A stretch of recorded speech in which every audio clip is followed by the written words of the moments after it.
So hello everybody and welcome back. This is Crypto Chaperone. I just have another little video I'm going to make for today since I have a few things that I forgot to go over earlier in my other video.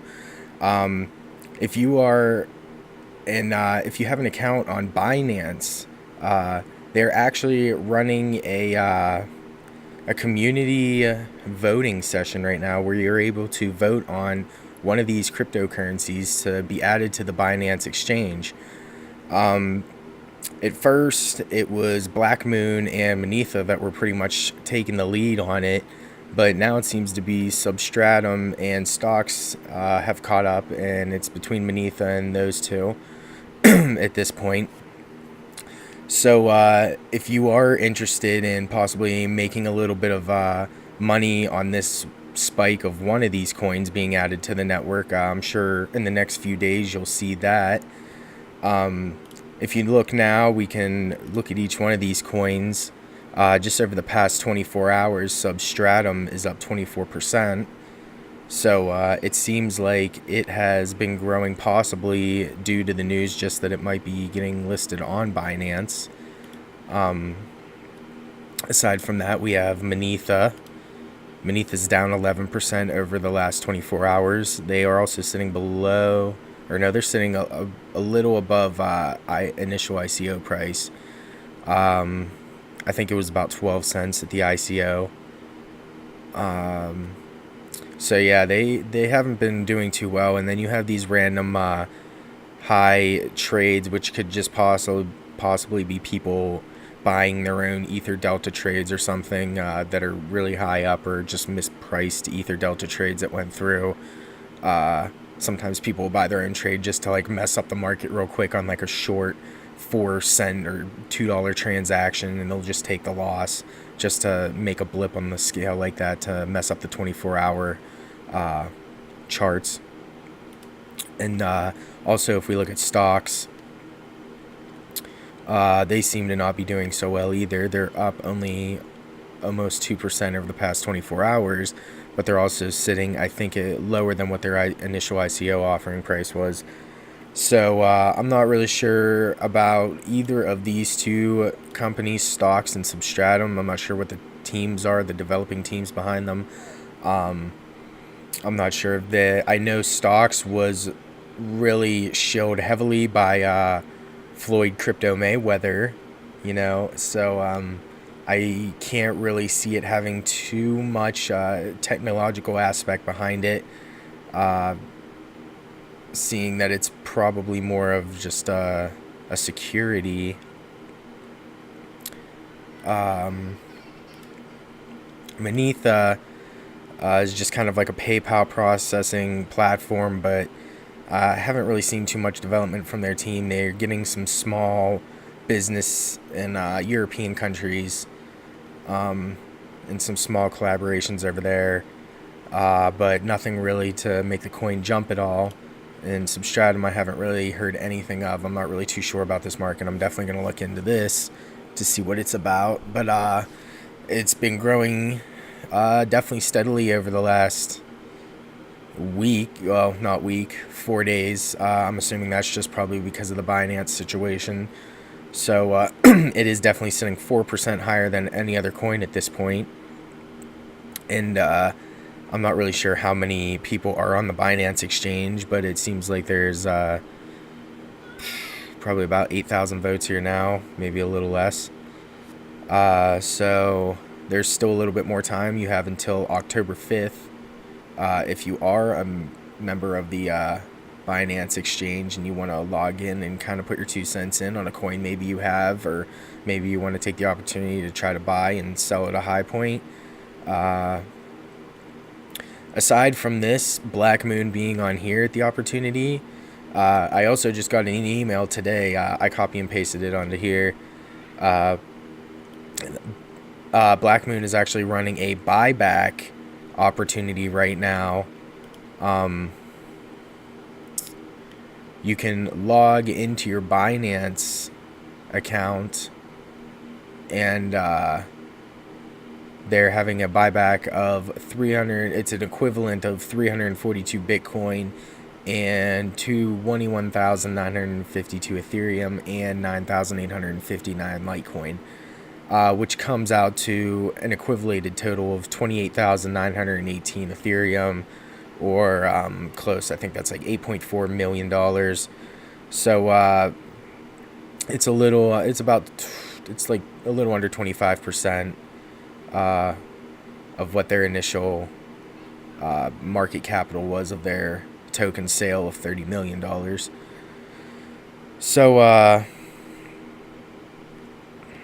yeah, if you have any BMC tokens left in your account that you want to sell back to BMC for a 20% loss, this might be an opportunity if you're just tired of the company. I know a lot came out that people were just kind of scared because they heard how many people got paid to make videos about Black Moon and kind of shill them everywhere, and people were really having their doubts about them after they did come out.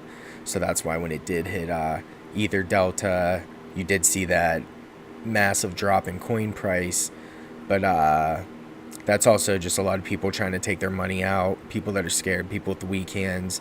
You see that most in everything. You see that in salt as it just hit the markets, and salt's still kind of low. I mean, I'm not one of these people that's going to say it's going to hit $100, $200, $1,000 because people did buy it like 64% of the tokens at 25% or 25 cents. And I also got in at the pre-sale at a very, very early stage, so I don't think it'll ever go back down to the price that I bought it at. But I don't think it's going to go massively high. I think you'll see salt probably go to around maybe $12 by the end of the year to $15. They are selling it on the site for $25, but you have so many people that just want to get rid of their salt that bought it for 50 cents, 25 cents, $1.50, and they're happy with their massive gains at this point that they're just going to sell and let someone else hold on to it. And then other people are going to pick it up for $5 to $7 at this point, and they might not want to sell it until it hits $15 or $30 or $50. So I think it's going to be a little bit before you get the coins out of all the hands of the people that might not hold it long and into people who might hold it a little bit longer and might cherish the coin due to it being a little bit more expensive when they purchased it. So they'll probably have a little bit less coins to deal with. And also, the coins are still kind of being released from the wallets. A lot of people still aren't really keeping up with the salt situation. I know their emails are very scarce. You'd have to pretty much be a part of the Slack channel if you want to be right up in the front lines of that. But yeah, for the most part, I think that's a company that at least I'm going to take advantage of in the future. I know I would love to take out a loan on my cryptos with collateral of cryptos. So if I have 5 Bitcoins, I can just give my 5 Bitcoins to them and take out a $20,000 loan. And it's going to have a little bit of a markup. I think it's like a 20% more you're going to have to give extra. So when if it does fluctuate the markets, you still have a little bit to give if you do lose a lot of value in your coins. But yeah, as I talked about in my other video, market cap still sitting a little lower than it was yesterday at its height. But just as this market cap goes up, just imagine when this market cap hits $1 trillion, like 8 times the price of what it's at, 7 times the price, whatever, you're going to have just so much less volatility in the markets, and these coin prices are going to be so different, but you're also going to have so many less coins in the market. You have 1,150 cryptocurrencies right now. I remember like a month ago there was like 700. So you have just coins and coins being added daily, and something I like to do is just go to here and look at your recently added. And I know just the other day I got on here, like Kin token was just added like 6 days ago, 4 days ago. Like, this is how many coins were added in 4 days. I have not heard of a lot of these coins. I did see that, yeah, Trezor's pre-launch. I this is the first I've actually heard of anything of that since it was being crowdfunded. I did see, since there was such a high crowdfunding cap on that, I was not interested in that token at all. But yeah, that was a long time ago. I'm actually very surprised it's just hitting markets now. But yeah, so that's interesting. So that's pretty much all I have for today. So if you are interested in the Binance situation, or if you want to just invest in any of these coins, even if you aren't on Binance, just because I'm sure you're going to see a spike in their price in general, whichever one does get listed on Binance. It's a great opportunity for you to make a little bit of money there, especially now when the markets are down. And this could be a great time if it does end up being Manetha or stocks. This might be one of the lower points that you can get the coin over the next few days. So that might just be something to look out for. And if you have your BMC tokens still and want to get rid of them, tired of holding on to them, want to sell them for less than what they're even selling for right now on pretty much anything else, then sell them back to BMC. But if not, if you want to hold them, make your money back, like I'm telling people to do, hold them for a little bit. I'm sure as the next 1 or 2 weeks goes by, it will go over $1. It'll dip down again, but if you hit it at the right time, you will make your money back. So that's all I have for you guys today. Have a great day, and if you like my videos, subscribe. I'm going to try to stay as active as possible. And all I can suggest for you guys now is to go watch another video from someone else and learn as much more as you can today. Have a great day.